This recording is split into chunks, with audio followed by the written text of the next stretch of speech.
teachers, Miss Jo, good morning. Morning, Sir John, sir. good morning. Thank you so much for your donation. Mabugnawa na gid sila.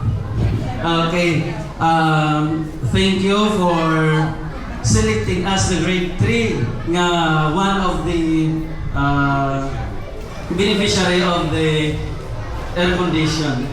Thank you so much, Sir John. Once again, sir and ma'am, thank you. Makasan ako. Nalagi kami yan. Gusto naman, children, in your classroom. Aton suportahan si Miss Jo kay kabay pa nga daw pagid nga mga blessings ang mag-aabot sa iya para